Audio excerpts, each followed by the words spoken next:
So welcome to the amino acid quick start number 3.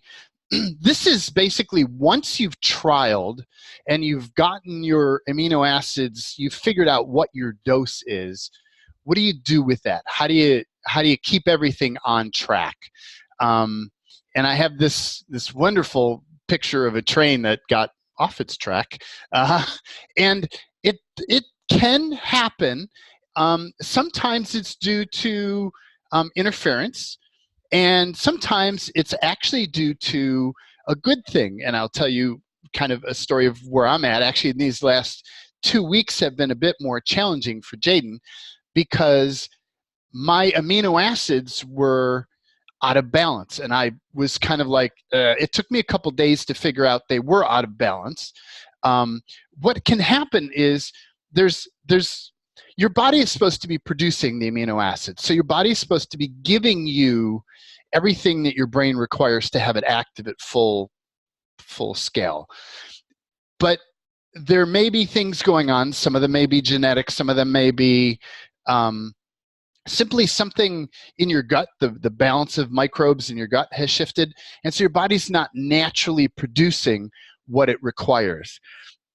Over time, as you begin to adjust things both dietarily or just sometimes life does it, they're not clear on totally what does it or how it does it or when it does it. For some people, in 3 to 6 months of doing a program like this, your body will recalibrate itself. So some of it is your body going, oh, that's the level you want that at. Oh, okay, I never knew that. Like, so there'll be some levels, like I've had low dopamine my entire life. So that's just, and this being on the amino acids has kind of reset the level. It's like, oh, that's the level. Okay. It doesn't mean my body can always produce what it needs to get to that level, but my body has an awareness of what that level is now. Whereas some of the other things in my body are simply something shifted in my digestive system, and all of a sudden my body's wasn't producing that level anymore. So as my level, I'll give you an example, the one that I was working on, as my level of serotonin in the body production went down, I needed to supplement to bring that up to an ideal level.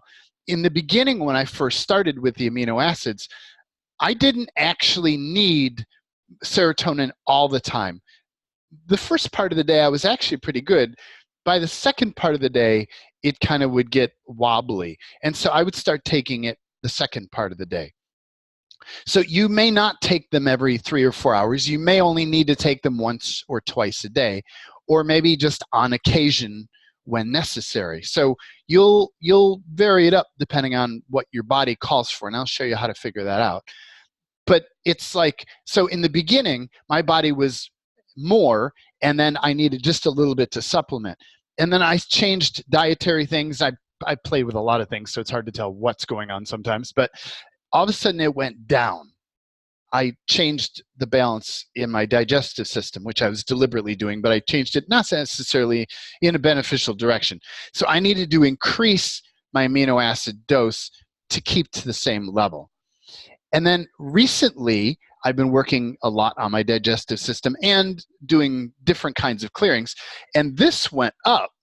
So, but I've been taking the same extra dose, so it's been going higher than, and it's been too much. And it took me a couple days to figure out that I was too much. I knew something was wrong, but I didn't know what it was. And so what I ended up doing is going back to trialing. I went back to 0 because I didn't know how much this needed to be. So I started back at trialing. I started at the minimum dose, and then I kept adding, and it actually happened that the minimum dose was perfect. And I was like, woo, sweet. Okay. So I went from taking 180 milligrams of my tryptophan down to 50. So my body is now producing 100 milligrams of tryptophan on its own. And optimally, that's what you're aiming for. You're aiming to get to a place where your body is going to naturally begin producing these. And if it doesn't, you can continue to supplement. The original research around this came from a book called The Mood Cure, which is way over there. I can't reach it. And if you want to go deeper into this, I recommend that you read the book, The Mood Cure.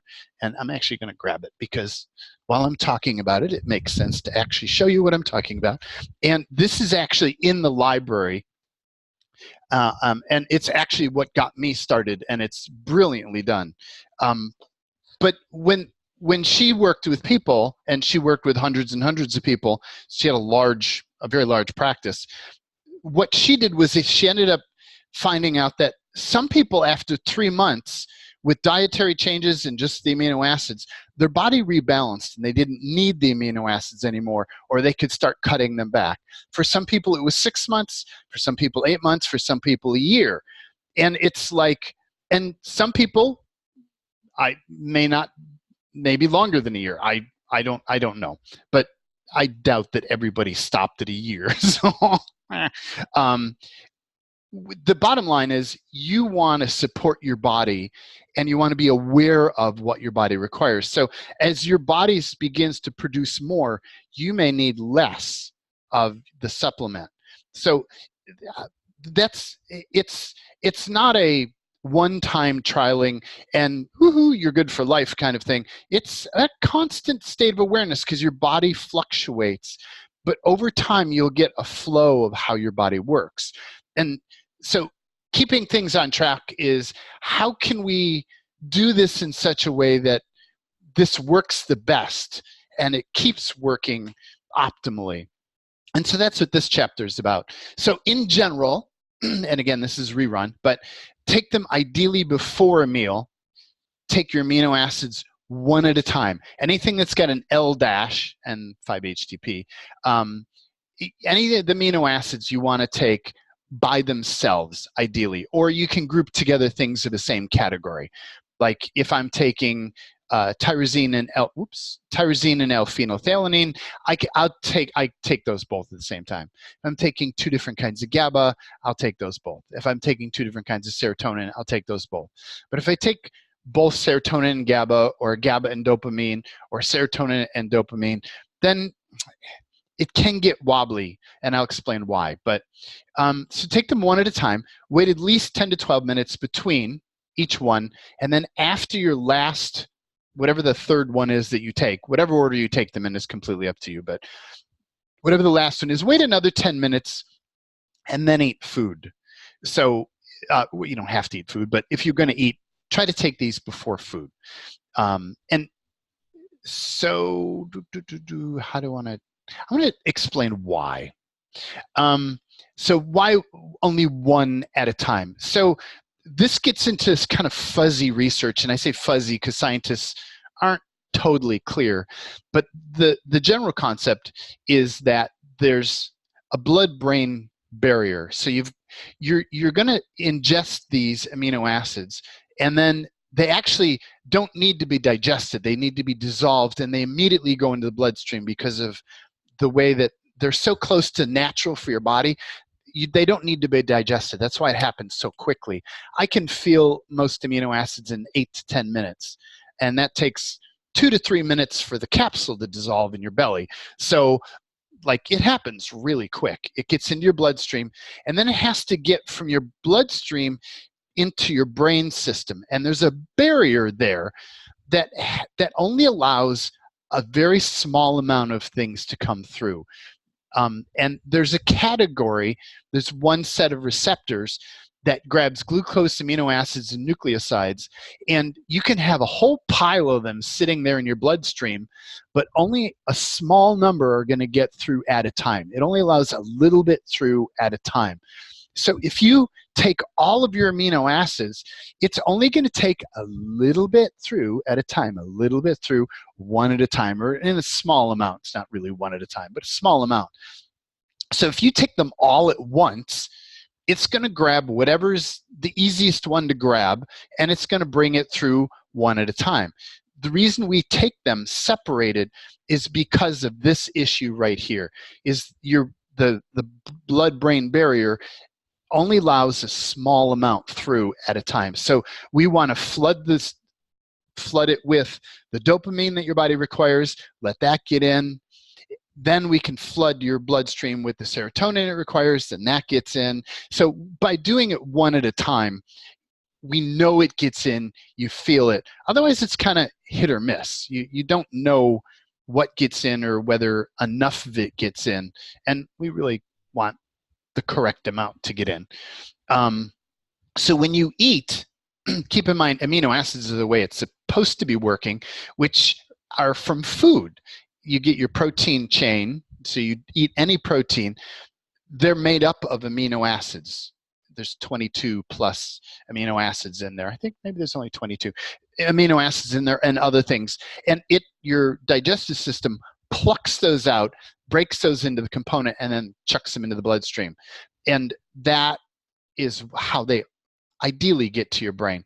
We're supplementing because your body's not doing enough of that for whatever reasons. It could be genetic, it could be something temporarily in your digestive system. So here's how to handle meal times. It's like, okay, so how do you work around meal? So when possible, take them earlier, before your meal. So you got to be a bit more conscious about how you eat, when you eat, and how you're doing this with it. Or they become ineffective and you're like, why isn't it working? Oh, well, I ate lunch with my amino acids. And you get what you get. Like some may go in, some may not, you don't know. So ideally take it before the meal. Option 2 is you can take them during the meal, but realize that not all of it's going to get in. So often what I'll do is if it lands and like I'm just hungry and there's no way I'm going to wait, I will take my amino acid, the most important amino acid first, and then I will eat. And I'm knowing that that's not going to get all in there. And anything that like I absolutely need, I'll take with food. But then I'll realize that I didn't get all of it. So I'll wait about an hour, maybe an hour and a half, and then I'll retake them again. I'll start my timer, I'll restart my timer, and I will start from scratch. Wait 10, 12 minutes, take the second one, wait till 10, 12 minutes, take the third one, because I know not enough of them got in there. Option number 3 is you can delay. If you feel okay and you're like, not a big deal, I don't need to worry about taking the amino acids, I'll take them after the meal. You can eat and then wait an hour, hour and a half, and then eat. But I usually will set a timer, or I don't always remember. So ideally before, but just kind of fake it if you need to work around the meal. Life doesn't always work really easily timing wise. So the other thing that I do is, because I'm out and about, I leave amino acids in my transportation. So in the car, in the glove box, I will have just a little plastic thing with like 3 or 4 of each of the different amino acids that I normally take. And so I always have them with me. And I have this little, it's over on the counter, I have this little packet, this little plastic box, it's about this big, that I stuff little bags of amino acids in there, and I carry it with me. If I know I'm going to be going out and I'm going to be out and about, or I don't know how long I'm going to be out and about, I make sure I have them with me. So in your purse, somewhere, carry amino acids with you. There's nothing worse than being out and you feel stuff running down and you're like, oh, okay, I think I'll go to bed now, but you're at the mall, or you're at somebody's house, or you're at some function. And so you want to have them with you, and you want to take them as close to your normal schedule as possible. Any questions on that?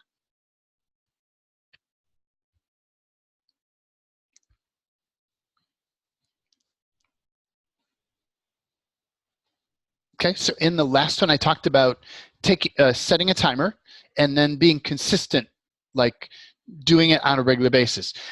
That's if that's for the amino acids that it's beneficial to take consistently. Like where I talked about serotonin, where you might have a lot of your body's producing a lot, you may only need to take it periodically. So kind of go with the flow on that and let your body decide whether you need it or not. The ones you know you need consistently, put those on a timer and take those repeatedly. Okay, journal, we looked at that. Monitoring your energy levels, moods, and cravings. So most people have gotten used to tuning out your body. Like your body's been kind of and you haven't had a solution to it, so you've learned to just kind of ignore it and not make it significant. In this case, I'm going to invite you into actually making it significant. How is the signal coming through? I'm noticing my bandwidth is really low. Are you hearing me fine? Yeah, hear you fine. Okay, cool. Thank you. So you want to actually start consciously monitoring your levels. So the recommendation that I have is when you're doing, let's say, serotonin, any of these, let's say you're trialing serotonin, start getting used to focusing on what serotonin does in your body. And it does not happen immediately. It took my body 3 weeks to a month, and there are still days it feels blurry to me, and I'll show you my little cheat sheet for how to figure out what's going on. But try to seek to become aware of your emotional states. Seek to become aware of your energy levels. That's dopamine, your energy levels. Seek to become aware of whether you're feeling good or not. Seek to become aware of whether you're stressed out or whether you're relaxed. Notice how your brain is functioning. And this one I find personally a little bit more difficult.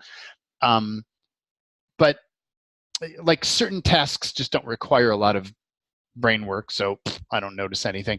Certain things, if I'm focusing and I'm thinking or processing information a lot, then I'll notice that, wow, something's not right. Okay, I haven't taken my acetylcholine this morning. So like part of this process is becoming more aware of your body. So I invite you to do that and begin looking at, pay attention to how that amino acid feels in your body when it works. You're going to recalibrate in a lot of cases. Like I've had low energy my entire life. Like that's all I ever knew. I always felt out of energy. I might have a little bit, but then I was out very quickly. My whole life was like that. So this was actually a recalibrating of like, wow, this is definitely what else is possible. So paying attention to that caused me to recognize that you may even have an energy ceiling where you're not used to being that happy, or you're not used to feeling that relaxed, or you're not used to feeling that energized.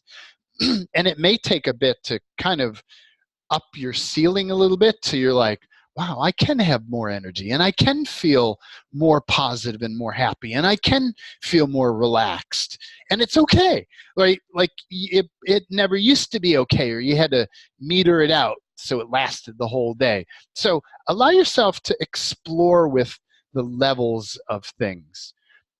Take them one at a time and pay attention to when they kick in. Notice when they kick in. Aim for, like, even if you forget, when your timer goes off, your 10 or 12 minute timer, to take the next one, notice, how do I feel now versus when I took it? Like, am I more energized, or do I feel lighter, or do I feel more relaxed? Like whichever one you took, start to think in terms of what this is doing, and do I notice that in my body? So monitor what each one of those does for you, and it does take practice. Set the intention, okay, which is what I've said. Whatever your biggest problem area is, monitor that closely and learn to recognize when it's low. So for me, the energy level was my biggest one. So I became hyper aware of my energy level. And to this day, I'm still hyper aware of it. I can feel when my energy level is running down. It's my reminder. I can actually tell you before my timer goes off sometimes that, like, okay, my timer is going to go off in like 3 minutes, because I can feel my thing starting to go down. If you feel your energy going down before your timer goes off, shorten your timer a little bit. Ideally, you don't want your energy to drop and then go back up again. Ideally, you want your energy to be consistent. So set your timer in such a way that, like, if you notice that your amino acids start to wear off in 3 hours, then don't wait 3.5 hours to take them. Set your timer for 3 hours. Like, my dopamine timer is now set for 3 hours and 5 minutes. And I'm starting to notice I could probably cut it back to like 3 hours, and that would be ideal. So my energy level stays consistent. Great. Yep. Use your cravings. So one of the best indicators of your levels of amino acids are cravings. Your body has learned to crave things that kind of fix the problem, because it hasn't anything that really did fix the problem. So when you find yourself craving something to eat, to consume, that is generally an indicator that your amino acid has run out. So I want to invite you into reframing cravings completely. What if all cravings are an indicator that you require an amino acid, period? And that when you take your amino acid, that craving actually goes away. So if you've had issues with craving, this is like, man, you've landed in the right place. Because this is, like, I've had cravings for sugar my entire life. I've had cravings for caffeine and stimulant types of thing my entire life. That's just always been there because I've always had low dopamine, and my body used dopamine, or it used sugar and caffeine to kind of crank up my dopamine level, or try to at least get it going a little bit more. And sugar works, but the problem with sugar is it burns out very quickly. Half hour or something is burned out, and you got to consume more sugar. And then it kicks it back up again, and then it burns out, and it kicks up. And it also screws with the rest of your body. So it's like, not only does it add weight, it also causes, if you consume too much sugar, you start to change the balance in your gut microbiome, in your digestive tract. And you'll start to bring in more, mostly bacteria, that love eating sugar and love eating chemicals. And so you'll start craving sugar and chemicals to feed those bacteria. But they're not actually contributive bacteria. They're not actually benefiting you. Okay, so I feel blurry. So what is all the unknowable, unspeakable, unseeable, untouchable, undetectable, unconsciousness, anti-consciousness, energy fog, disinformation cloaking, Wernicke's commands, booby traps, covert, unseen, unacknowledged, undisclosed energies and frequencies around all this? Whoa! Then can we put all that stuff in the pile? Yes, I choose it. Yeah, I choose that. Wow. And the pile, everything from down below, back behind, up above, way up front, from the left, from the right, inside, outside, everything remaining, all in the pile. Take a step back. And body, let that go. Not yours, not you, not you, not yours, not yours, not yours. Let it go, let it go, let it go. And can we shrink all that down to less than nothing? Yes, I choose that. Yeah, I choose that. Boo! And incinerate. Rescind, book, you can't reclaim, null and void, null and void, null and void. So I know that stuff is up when, like, I have difficulty talking. Like, I perceive the entire group, and it's like, it gets blurry. It's like people are having difficulty hearing me. We just clear that, and then life gets easier. So it means that your reality has been manipulated so you can't see this clearly. Interesting. I wonder what did that. So dopamine craves caffeine, sugar, anything that gives you a sense of energy or focus. So what I do now is, when I crave sugar, I immediately go, okay, I look at my timer to see, did I miss one of my doses? And 99% of the time, it's because I missed a dose. I take my amino acid. I don't take sugar. I don't consume caffeine. I take my amino acid. I wait 10 or 12 minutes, and then I check again. And again, most of the time, there's a couple times when it's not an amino acid, or it's a couple times when it's still there, and I'll show you what to do with that. But most of the time, bam, within 10 minutes, the craving is just gone. And the way you know is if you've eaten already and you're not really hungry, yet you're craving sugar, it's about an amino acid. It's not about that your body needs sugar. Yet I didn't have any other way of looking at it. So serotonin, if you're low on serotonin, again, sugar or carbohydrates, starchy foods. People who like alcohol, my body just never liked it, so that was really easy for me. People who like alcohol, serotonin craves alcohol as well. Sometimes fatty food, stimulants, caffeine. If you've been a smoker, nicotine feeds serotonin, and nicotine also feeds GABA. And also chocolate. Chocolate's been one of mine that still is there. If I crave chocolate, it's often a serotonin issue. So that's kind of how I know. Also, aspartame, by the way, which is a really toxic chemical that eats away at your brain or does not fun things to your brain. Let me say that. I don't want to get too far into judgment there. We'll talk more about these later. But there are things that they know hacks away at your brain. Scientists are fully aware of it, but they're not doing anything about it. Aspartame, which is a sweetener, is one of those. So if your body's used to that, it does fulfill serotonin for a while. So if you're craving that, I recommend you stop and move to this. Marijuana will also do that, craving. So GABA craves, again, sugar, sweet or starchy foods, alcohol, nicotine, marijuana, or anything that tranquilizes, Valium, or any medications that reduce things. People who have low GABA have a tendency to get addicted to painkillers because it kind of calms the system down. When you have low GABA, your body is in this hyper-reactive state to everything. It's like, oh my God, something's going to kill us, something's after us. And so your body's just hyper about everything. And you're naturally craving anything that will calm that down. Overeating will also calm that down. So sometimes people who have low GABA will overeat to mellow themselves out. So that's another thing. But once you know this, you can just make sure that you take your GABA and ta-da! Like for me, I had learned that marijuana works to mellow me out. So that used to be something that I used. Like I almost needed it to get to sleep for many, many years, a long time ago. And I adjusted some other things and that got better. But it's like, for me, that was the only thing that worked to calm my body down because I didn't smoke, I don't have nicotine, I don't have alcohol. It's like, what else do I do? And sugar gets me energized, so that didn't work. So, but once I learned about the amino acids, it's like, wow, I'm just chill. I don't get anxious about things.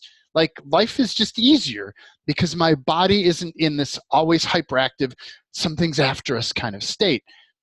My body is just in a naturally balanced state. It's not like, although I can if I take a lot of GABA. Like if you've taken marijuana in the past and you like that, you can just take two whole GABA pills, and it's similar to marijuana, not totally, but like it just kind of deeply relaxes your body.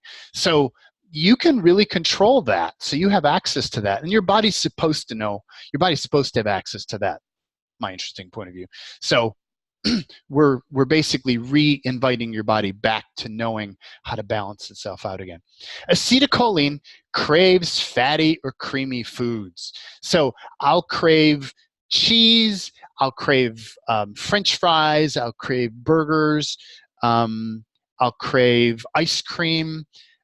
Anything that is creamy, because those foods, it can pluck acetylcholine out of those foods. However, you also then get all the calories and you get all the sugars and you get all those other things that you may not need in order to get your acetylcholine. And it doesn't actually give you a lot of acetylcholine. It gives you a very small amount of acetylcholine. If you want a natural food that gives you a lot of acetylcholine, eggs having 1 or 2 eggs a day, or at least every other day, will help keep your acetylcholine up naturally. Though supplementing, I still recommend that. And again, endorphins is also sweet and a lot of all the same other things. So there's one other category that I haven't talked about that is in the book in more detail, and that's if you have blood sugar issues. And if you have explored with diabetes or pre-diabetes, then you already know that you have this going on. If you haven't, then don't go looking for it.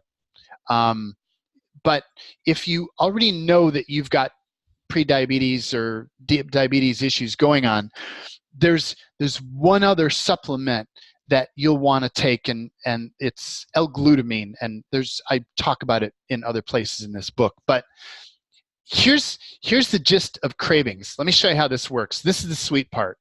So let's say you're craving sugar, and let's say you haven't taken any of your amino acids, and you've got this deep craving. And actually, it could be for anything, but let's say sugar. You take your dopamine. You wait 10 minutes. And you don't take any sugar. So my invitation to you is that you explore with not feeding your cravings anything you're used to feeding it. Only feed it amino acids first. Try amino acids first. Then, if amino acids don't work, then give sugar. So here's how to do it. Let's say you're craving. So make sure you've taken your dopamine. Wait 10 minutes. Take your serotonin. Wait 10 minutes. Take your GABA. Acetylcholine is always creamy, fatty, so you don't have to worry. That won't be craving sugar. Endorphins, we're going to skip for now. If after you've taken these 3, you're still craving sugar, I'd recommend that you get L-glutamine. And you can take like a third or quarter of a L-glutamine capsule. And if you have persistent cravings, that nails it, because it works with blood sugar. If you have a pre-diabetes condition, where basically it's saying that your blood sugar it's not perfect. Like something's a little bit out of balance. It's not bad out of balance like diabetes would be. It's kind of just not great. Your body may be using sugar to stabilize the insulin level. L-glutamine will do that naturally as well. So if you find that cravings are an issue, order L-glutamine. And L-glutamine is everywhere. Bodybuilders use L-glutamine a lot. Make sure it's pure L-glutamine, not L-glutamine mixed with 40 other different things. So check the label. But and then just take a little bit of L-glutamine. If you've taken this and you still have cravings, take a little bit of L-glutamine. And for me, I may have, out of the year I've been exploring with this, maybe twice this didn't handle it. And I ultimately went to sugar because my body actually literally needed sugar. It's like, wow, what a radical concept. My body actually desired sugar. I was actually on the very low side of sugar. Most of the times, your cravings will be handled this way. Questions on cravings, because this is kind of a big topic for a lot of people.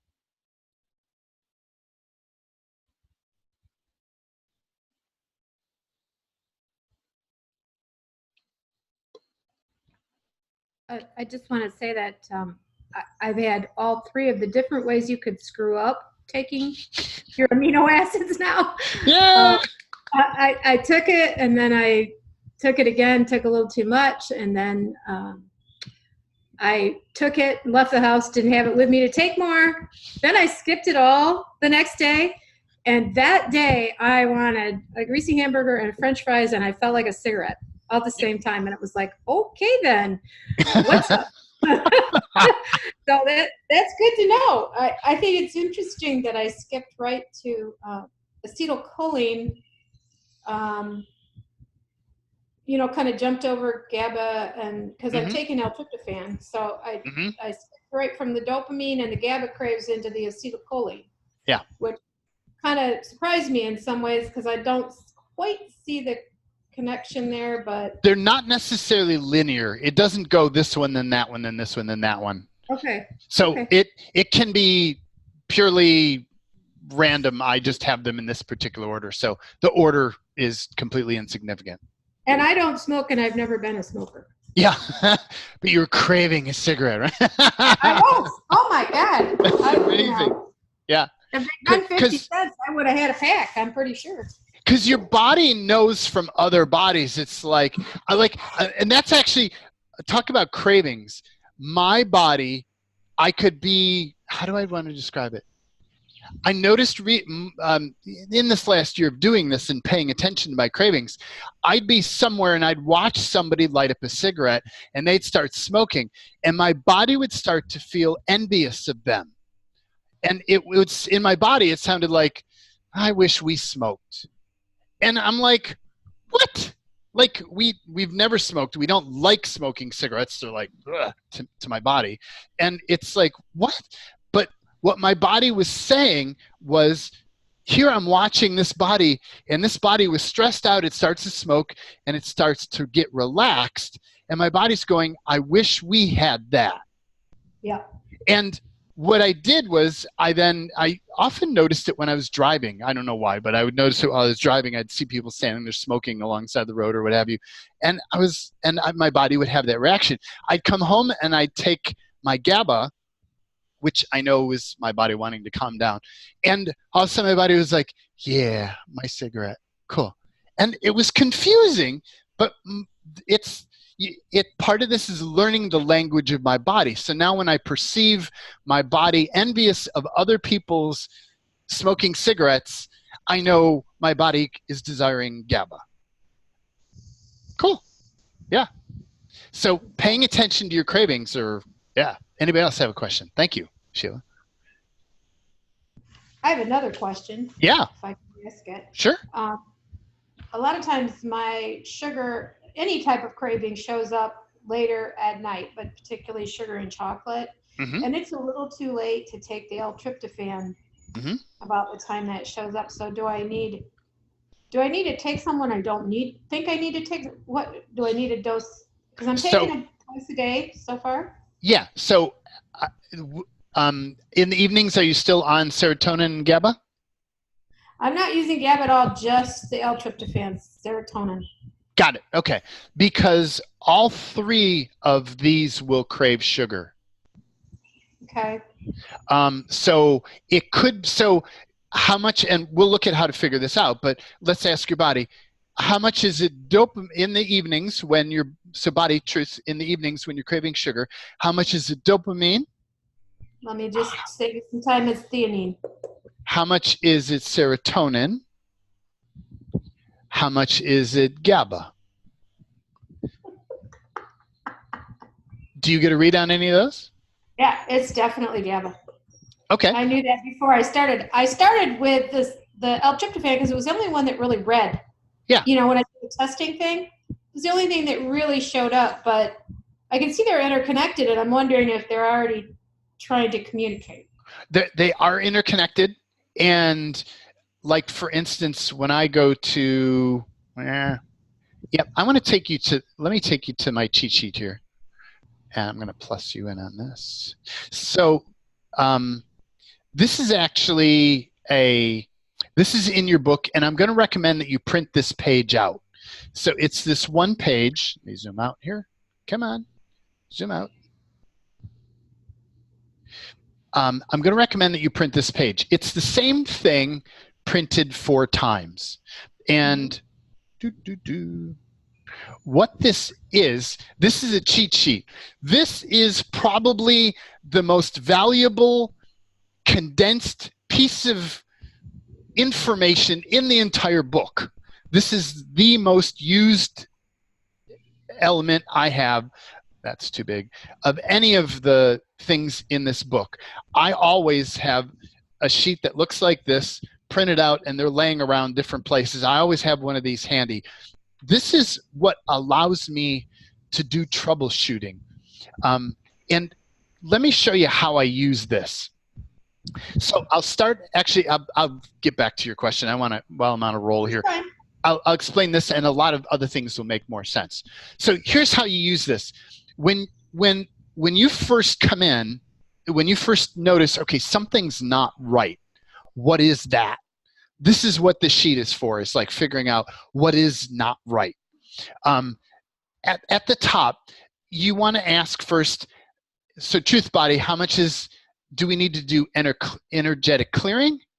How much do we need to take a supplement? And what's interesting is sometimes it's energetic clearing that's required, and sometimes it's a supplement. So I can feel funky, like unstable emotion, unstable emotion. So I've learned over time that unstable emotion is serotonin. I've also learned that unstable emotion can be entities in my body or around my space. So both will give me that unstable emotion feeling. It's like, okay, so which one is that? So I start with first checking here. And let's say in this case, like let's say you get supplement. So if you get supplement, you then scan this list. So this is how this works. So I'll ask my body, truth body, are we feeling energized, upbeat, motivated, alert, and focused? So when you have the proper amount of dopamine in your system, let me move this out of the way, you feel energized, upbeat, motivated, and alert. Like that's just your natural state. So I'll ask, and I'm doing two things when I'm asking. I'm kind of asking my being and intellect to check it, and I'm also asking my body to check it. And I may get two different information, but I use both of them. So I'll ask, am I feeling energized, upbeat, motivated, alert, and focused? Yeah, I am. Or no, I'm not. Okay, if I'm not, then what I'll do is, and I actually do this intuitively, I'll have my piece of paper and I'll take a pen and I'll have my body play on the piece of paper and I'll tap. I'll say, okay, so body, are we feeling optimal? And I'm looking for which is lighter. Or are we feeling low?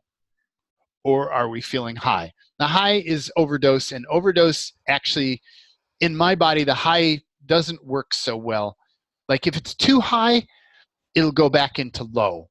So like it just feels too high, feels just as bad as being low. So my body reads on low. If it's good in a high point, I might read up over here.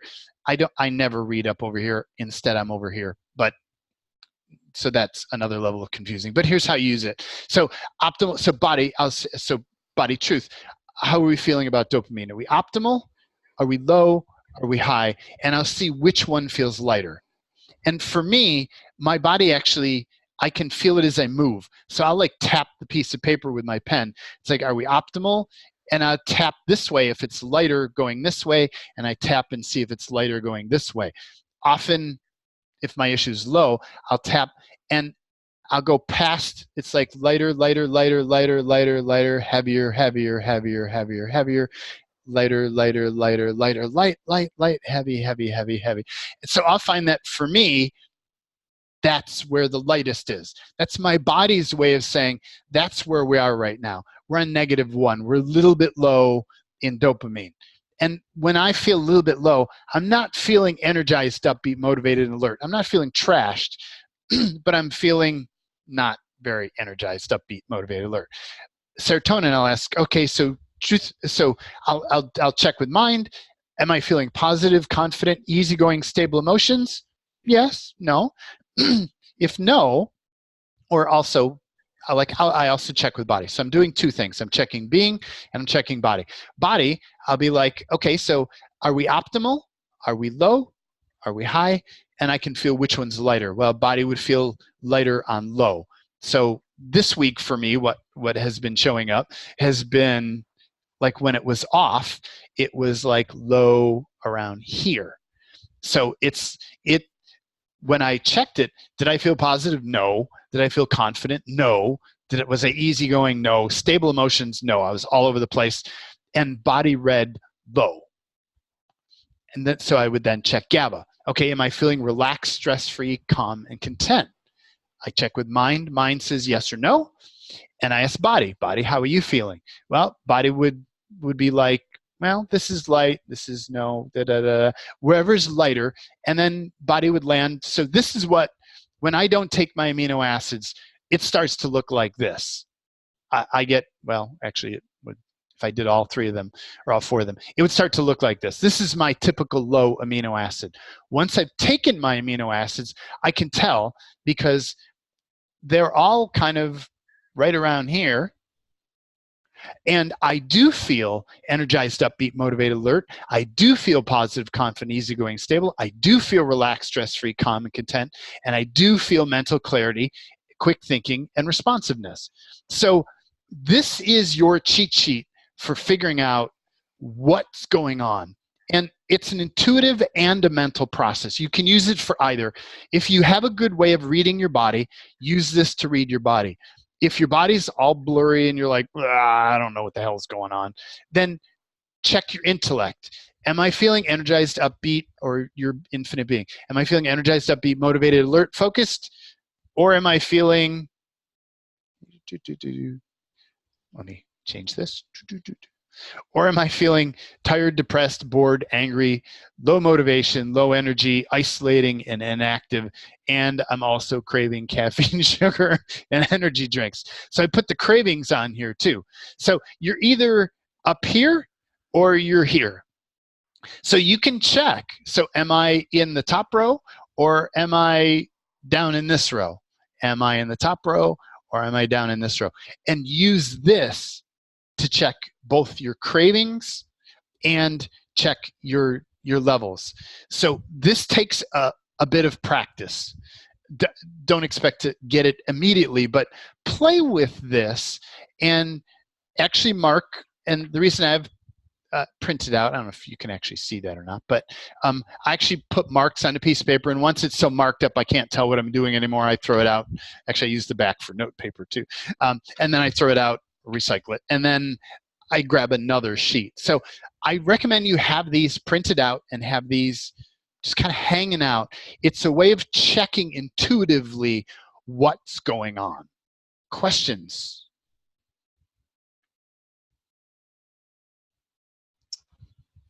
I'm not sure if it's a question, but I have been taking the dopamine, the serotonin, and the GABA. Mm-hmm. But I kind of stopped at 4. It was one night, I couldn't tell which one it was. I think I took it at 6, and I was wired until like 4 o'clock in the morning. Yes. So yeah. So is that from dopamine? When did you stop taking dopamine? I took it at 6 p.m. that day. Oh, okay. So if you read in the book, dopamine stop at like 4. 4, okay. So now you'll get used to having more energy in your body. You probably have most of your life had low energy? I had a lot of energy, then like big crash. Okay. Mm-hmm. Because like what I noticed is I was so used to running on minimal energy that when I had normal energy, I had difficulty getting to bed. So there was a recalibrating that occurred around the dopamine. So for dopamine, my recommendation is that you stop taking dopamine at about 4 p.m. If you notice, and then because it's going to last another 3 hours, 4, 5, 6, 7. If you notice that's still too wired, you may want to stop a little earlier. Over time, your body will get used to higher levels of energy, and you'll learn to sleep with higher levels of energy in your body. But in the beginning, you may not be used to sleeping with higher levels of energy. So item 1 is stop dopamine earlier. Did you keep taking serotonin and GABA? Or when did you stop them? When was your last dose of them? My last dose of the serotonin and GABA was today at 4. Okay, so serotonin and GABA, especially GABA, your body can take GABA 24 hours a day. If you have difficulty going, if I have difficulty going to sleep, I go to 3 things. I go to GABA, I go to serotonin, and I go to melatonin. I take all three of those. So GABA is going to cause the body to deeply relax. That one you can take. You don't get wired from GABA. So that one is a safe one to take. In terms of the serotonin, tryptophan often, for most people, is a safe one to take. Tryptophan converts into melatonin. Melatonin is what causes you to go to sleep. So tryptophan is generally a safe one for most people. Don't get wired around it. You'll have to check it for you. 5-HTP, many people get anxious or energized from 5-HTP.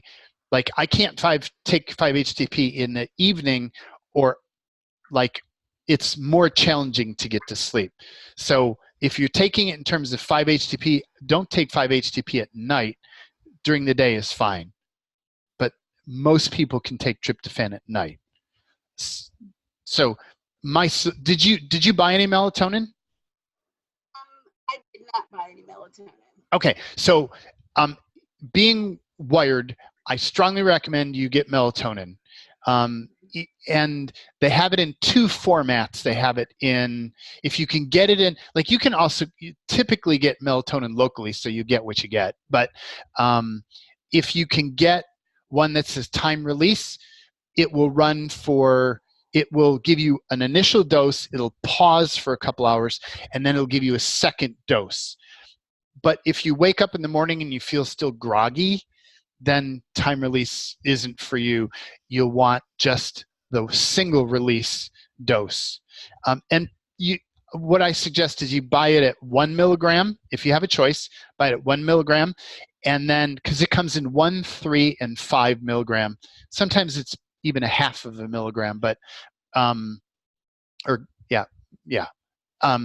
so I suggest you get it in the 1, and then you can always try having 3 of those or 5 of those. But if you have a 5, it's difficult going backwards. So for people who are exploring with dopamine, I recommend that you get melatonin, because you may find that you're not used to the energy that your body has. So stop early, take melatonin, take GABA, definitely, and explore with taking tryptophan at bedtime, or even if you wake up in the middle of the night. If I wake up in the middle of the night, I take serotonin and I take GABA. I have both of those sitting in my bedroom, and I'll take one, I'll wait, and then I'll take the second one. And generally between those two, I'll go back to sleep again. I have one more question. Yeah. My son is on the autism spectrum, and he's magically delicious.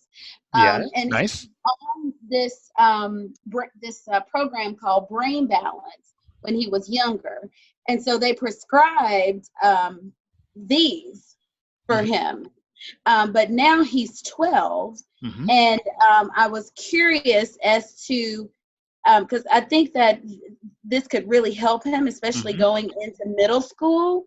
And again, it's like, all right, how do I just do it the same way, or do I muscle test him? Or you could actually do it for him.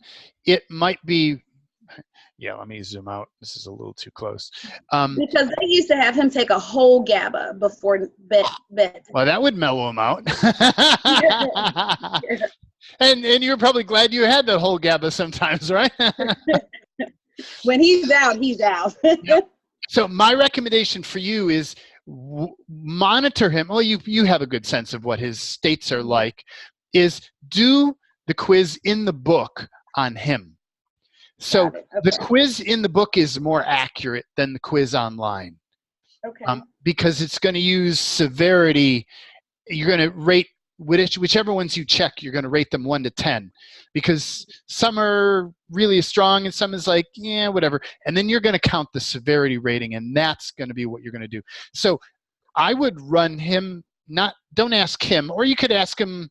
Yeah, usually they don't know. So I would just scan this list and see which one of these are up for him, run his numbers and see which ones he has symptoms going on. And like, what times a day does he need support? Like, does he get things in school that he can't sit still? Okay, so maybe he needs to get a bit more GABA in there. So like, see what his things are, or even check his cravings. His cravings will totally tell you. Sugar. So that there's serotonin. When you have all of these handled, now this is, you're looking at, and the person who's talking to you, to give you a context, is a person who would consume about 1/2 pound of sugar a week. That's just in the drink that I drank. And I ate, everything had sugar in it. Everything had sugar in it. And it was all the time. Like, so I lived on sugar, literally, not figuratively, literally. So to not consume sugar was unimaginable to me, completely unimaginable to me. I could never actually drink water, ever in my entire life could I ever drink water. I always needed to be drinking something sweet in that. When I started taking my dopamine and serotonin and GABA and acetylcholine, when I had those in, I literally didn't want sugar. It was like, oh my God, what's wrong with me? I could actually start drinking water, which blew my freaking mind from here to kingdom come. So I'm not saying this is completely, that everybody on the planet is like this, but I have a strong suggestion that if you're craving sugar, you could get it handled with one of these, and if not, L-glutamine will handle the last one. Thank you. Yes, you're welcome. Other questions?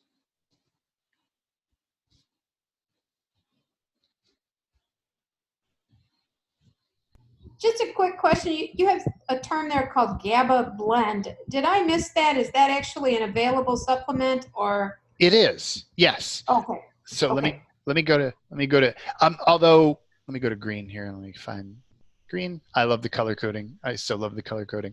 So oh, there it is. Okay. Just didn't see it. There are three. So L-theanine is what I recommend to people. So depending on how you engaged the content, you may have just gone with my first recommendations, which when you're starting, you're like, there's so much. That's a logical place to start. GABA blends often have a diversity of things in them. So there are ones, like the one that I use is GABA Soothe. And that one has L-theanine, and I forgot what else it has in it. It has two different things in it. TrueCalm actually has a lot of different things in it. It has taurine and inosol and glycine and L-theanine, and even has GABA.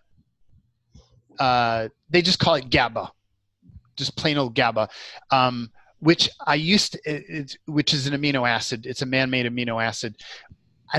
But GABA has questionable effectiveness. So plain old GABA all by itself, I don't bother to take. But if you want to take that as part of a blend, it can give you a deeper effect. So if L-theanine works, but it's like, yeah, maybe it's too heavy or it's too something, then you might try TrueCalm that has a lot of these different things in it. It also has some L-theanine, but it also has other versions. So, yes. Are each of those extra things amino acids?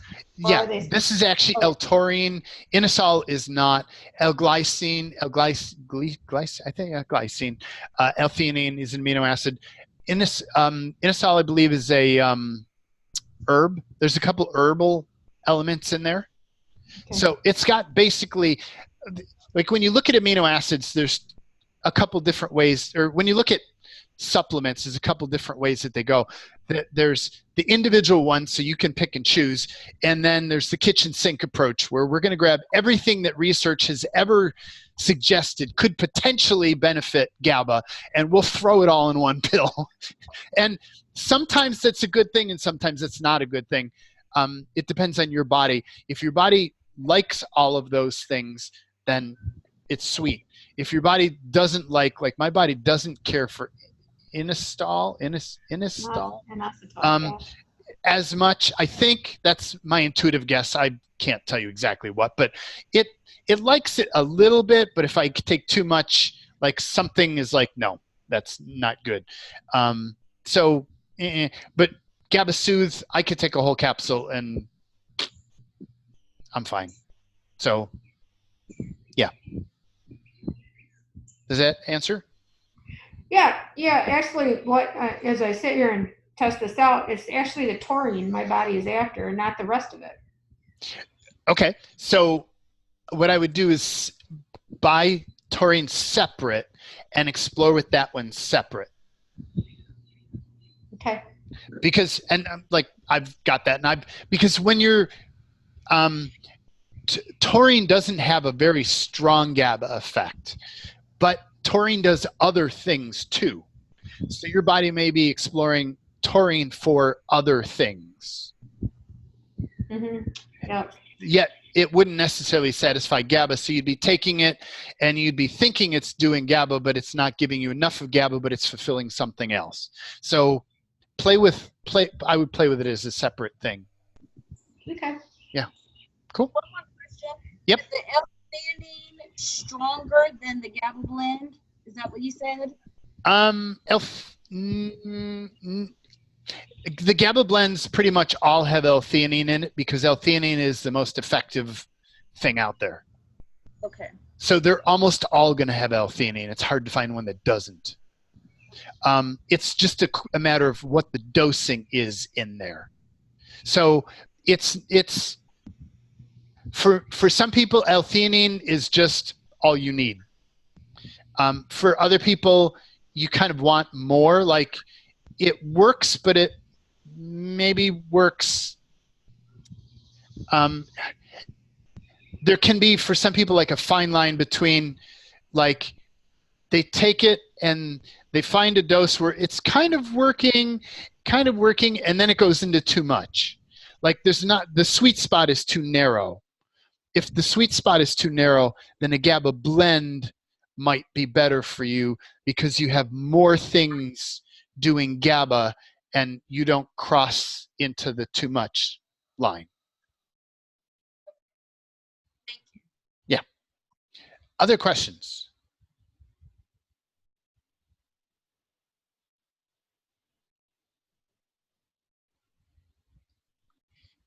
Can you go back to your schedule on how you take things? Yep.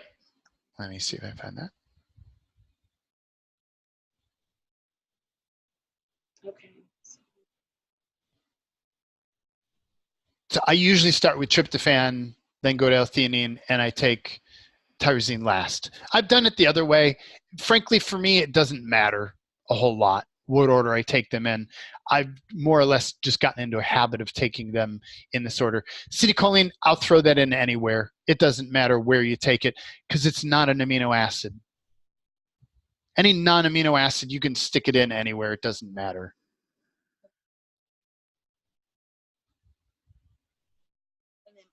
Okay. Yep. Do that. Other questions?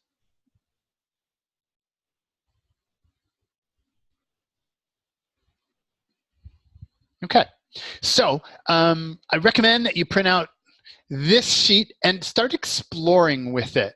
Start getting a feel. It's part of gaining awareness around your body and around what's going on with your body. Like for me, I had so many issues for so long that I had just gotten used to living a life that was low energy, cranky, edgy, and generally not feeling good. And my good days were the better side of not feeling good. They were feeling okay. My good days were feeling okay. So when I started taking the amino acids, all of a sudden I'm off my scale. Like I had to recalibrate. So spending time focusing on what's going on in my body really has helped me to live a life where I'm naturally more feeling good. I'm naturally more relaxed. Like I used to just be stressed out about almost everything. Somebody could say this silliest thing and I'd be like, tweaking out over it. Now, somebody could insult me, like with an intent to insult me, which is really rare. That just doesn't happen in my reality anymore. That's due to other clearing. But like, I'm hard to perturb because I'm so balanced and I feel good. It's almost when people try to poke at me, I just find it funny. And sometimes I have difficulty not laughing at them, because I know it's not necessarily appropriate. They're trying to be nasty at me and I'm laughing at them. But I have difficulty not taking them in a funny way because I just feel good. So my recommendation to you is to become aware and stay aware of what's going on with your body. Use this sheet both for cravings and for, like, it's all on there. What supplements you take, what it looks like when you're in a good space, what it looks like you're in a not a good space. Like, keep going back to this, print this out, have this handy. And that's what it looks like. Blood sugar issues, I'm not going to get into this because it doesn't apply to most people. But what I want to say is if you have cravings going on and you've taken your 3 amino acid and you're still craving, buy L-glutamine. Trial it, find the dose that works good for your body. And like for me, L-glutamine is something I might take once a week or one every other week or something like that. It's really rare, but every so often I'll just get this weird craving thing for sugar, and I check my amino acids and they're in, and it's like, okay, I'll take L-glutamine, craving is just gone. Maybe every so often, very rarely do I take L-glutamine and I have all my amino acids in and I still crave, then I'll have some sugar.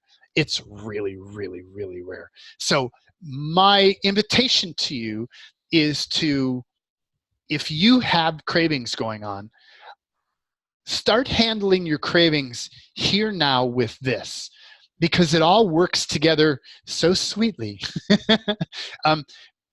If you have cravings, make this mega focus on, I'm going to pay attention to cravings and I'm not going to honor my cravings. I'm not going to honor my cravings. I am not going to take caffeine. I'm not going to take sugar. I'm not going to take something sweet. I'm going to explore first with amino acids. And if amino acids don't work, then I will. Because cravings come from 2 places. You can have cravings come from your mind, your body system, your authentic body system goes, look, I know sugar fixes this. Something's not right up here. I know sugar fixes this. Give me sugar. So you're going to give it amino acid and your body's going to go, oh, amino acids work. Okay, cool. Well, and it'll recalibrate to amino acids. There's a second component, and we'll learn about this later in the course. You can have non-beneficial gut microorganisms that are living in your belly that can hijack your cravings hotline to your brain, and they can demand sugar. They can demand stuff, and they're very loud. Your body's like, hey, I could use some sugar here. They're like, give me sugar now. Okay? They have a different way of talking. But when you give your dopamine, serotonin, and GABA, your brain shuts down their talk channels. Your brain is like, we're handled. Like, we're not even going to listen to those guys because we're handled. We're good. So your cravings will come from 2 places, and we'll ultimately look at how to separate those out and how to get rid of the guys who are not working to your advantage. But for now, amino acids, getting that dialed in is the way to go. Questions on that?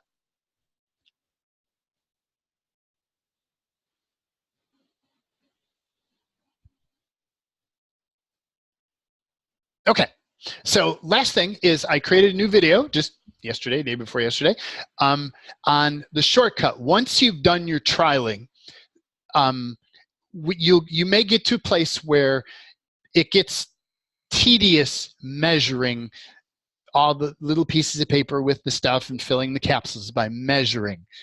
There's another way of filling the capsules. And in the beginning, where you are now, I don't recommend you start filling a lot of capsules. I wouldn't do more than like 5 days worth at a time, because you may find your dose changes and then you got to undo all of those or throw them out because you got to make new doses and then you're not going to want to, and blah, blah, blah. Your dose is going to be variable. So in the beginning, you want to allow yourself to be flexible with things. Here's how you can do it another way. Once you get it dialed in and you're like, look, it's always going to be 100 milligrams of something. I know it's 100 milligrams. Fine, it's always 100 milligrams. You get tired of weighing it. Grab a capsule, the smallest capsule that you have, and so measure out 1 dose on a piece of paper the way you'd normally do it, and then dump it into the size capsule that it would mostly fill. And that takes a little experimenting with figuring out what size capsule. And there's 5, 6, 7 different size capsules. The other one that you might want to get over time is a number 3 capsule. And I talked more about that in the video, but you'll pour the dose into the capsule, and then you'll see how much room is there at the top. So you'll kind of see where I have it in red. You'll look at like how much space is there at the top.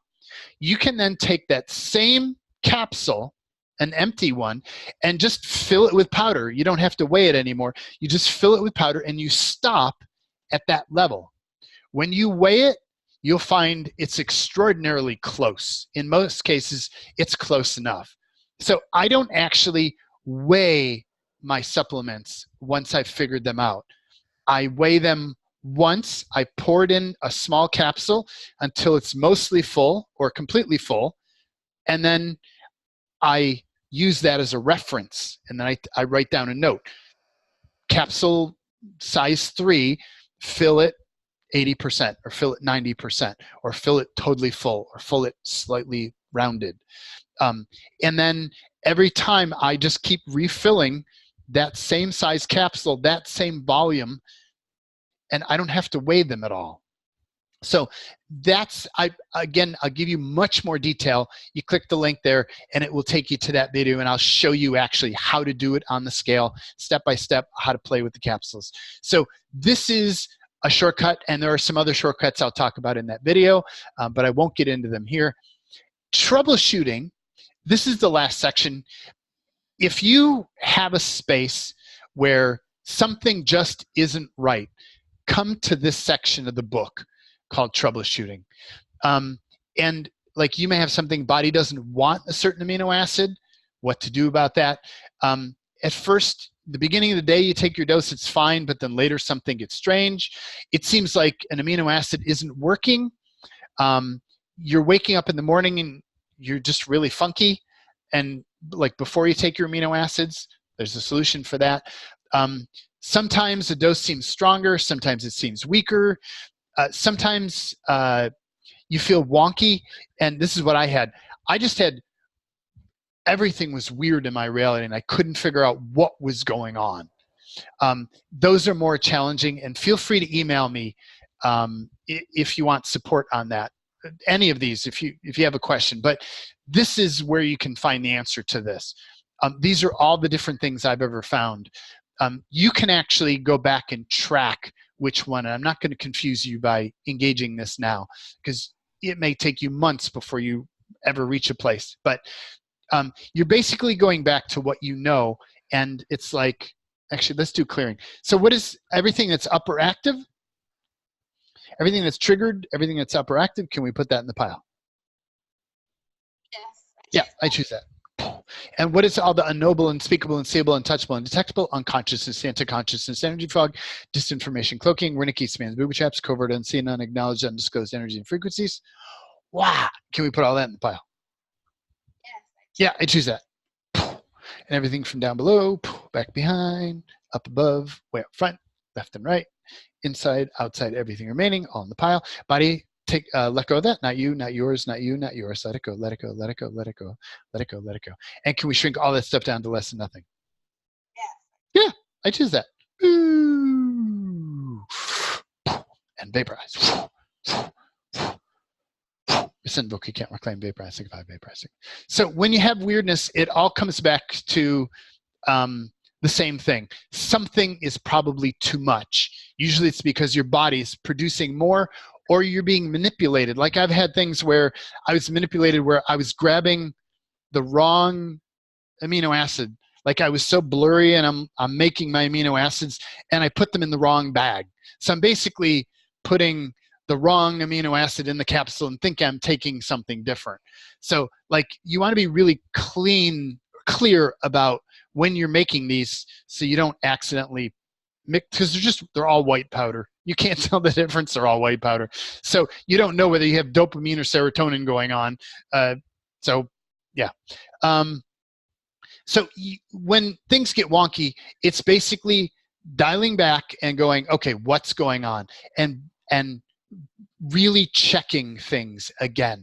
And you'll find whether it's interference or whether your body's producing more and you need to cut back.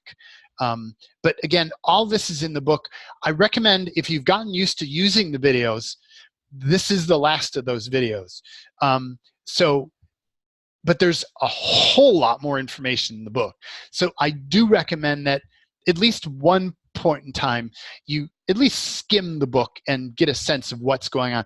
Everything you've ever seen on the screen is the book, is the ebook. So the other possible funky thing is you can have food issues going on as well, but they would have been going on before, likely. So if you have some issues that don't resolve with amino acids, I'll ask me and I'll have you look at it, but you may have dietary, you may have food allergies going on that are triggering other things. And I will show you how to untangle that. The book actually does go into food allergies. So this goes into sleep, which we'll look at in the course, looking at sleep, optimizing your sleep. We'll look at getting rid of certain things in your diet. And again, in this course, we'll talk more about food, about common allergens. Here's the section even on, where is it? Yeah, too much caffeine. What's caffeine? And we'll talk more about caffeine. Caffeine is a really interesting thing. Which brings me to, Richard has a question. Richard says, I've been a caffeine person, coffee, 2 large coffee by 7 a.m. Today it took me all morning to drink 1 coffee. Nothing since then. No cravings or coffee at this point. Yeehaw! Way to go, Richard. Yeah. So amino acids, when you find that, you're like, wow, I just don't crave the things that I used to crave, because things balance out. So if you've been a coffee person, it really is just dopamine in a lot of cases. It could be serotonin as well, but so look at your cravings. They are an amazing indicator of what's going on in your body. Any questions? Last questions? I have a question. Yeah. At the beginning, you started talking about how bodies, you've discovered that your body can't necessarily create some of the amino acids that it requires. Mm-hmm. I'm always looking at the edge of interference and just the complication of this reality's food sources, etc., the physicality of Yes. it. And the other side of it is just plain misorganization between body and being. Mhm. So there's like a 3-part Yes. You're on it. question here for me. Yep. I know when we started, and I don't know if it was the introductory things that we started with, you started with, is your being for it and your body against it? Mhm.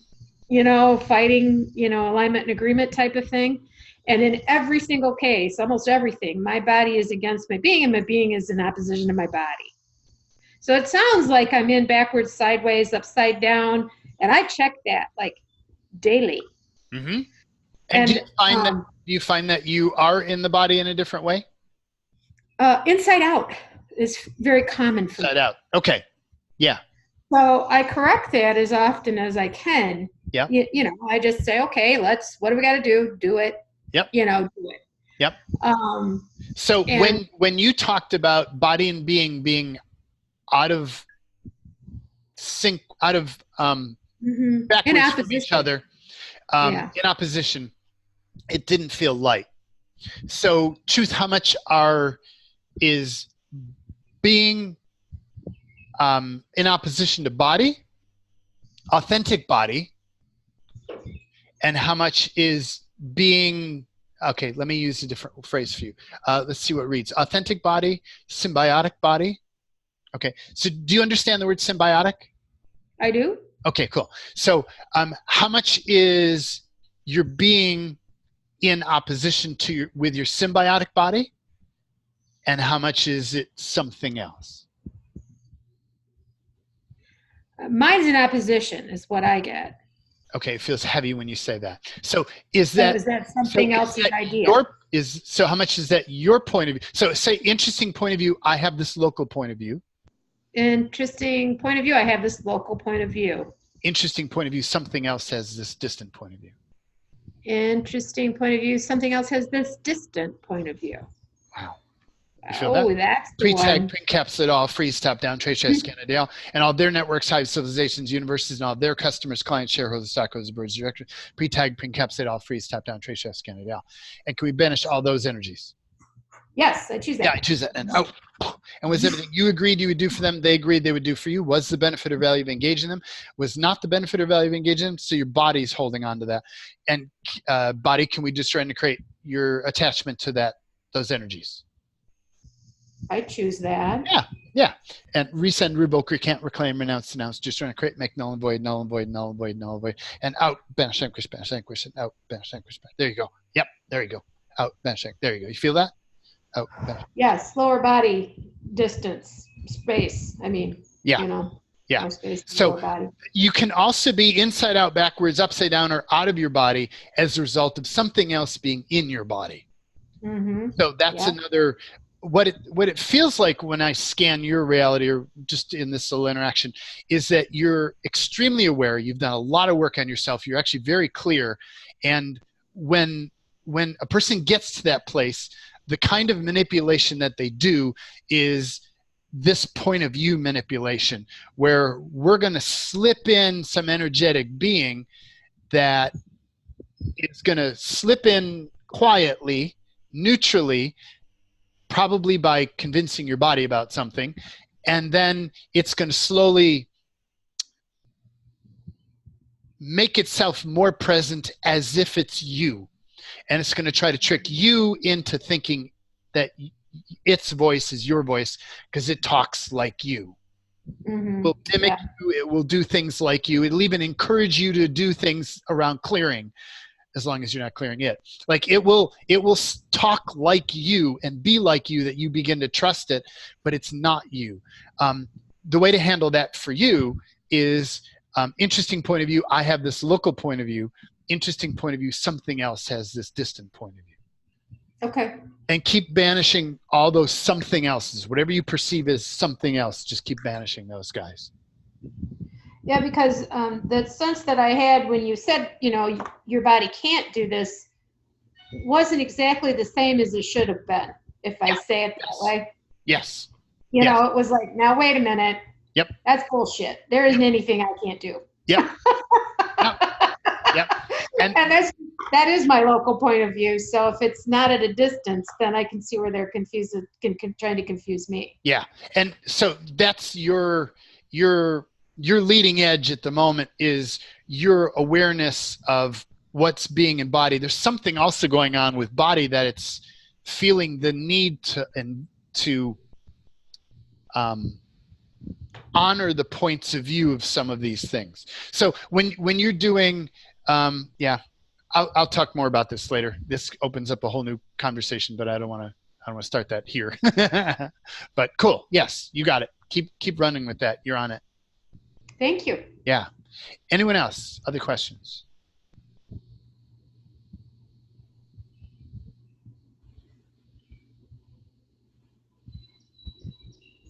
Okay. So keep exploring with your trialing, which is where you might be still in trialing. Once you get it dialed in, then specifically start monitoring with that sheet of paper. Actually, I would start with that sheet of paper, even if you're in trialing. Start getting used to some of the resources in this book, because there's actually a lot of awareness that's possible between you and your body, and actually your mind, around your brain, your whole operating system around this. Where it takes you is actually quite phenomenal. So if you do have questions, if you do have things that are not right, please don't struggle with it. Please email me. It's very simple. I can very quickly point you in the right direction. And I've done enough of this, so it's just very easy to figure out what's going on. So yeah, thank you very much for joining me, and keep rocking it. You're on it. Let's keep doing this. Yay! Thank you. Thank you, everybody. Thank you. Thank you. Bye. Bye. Bye.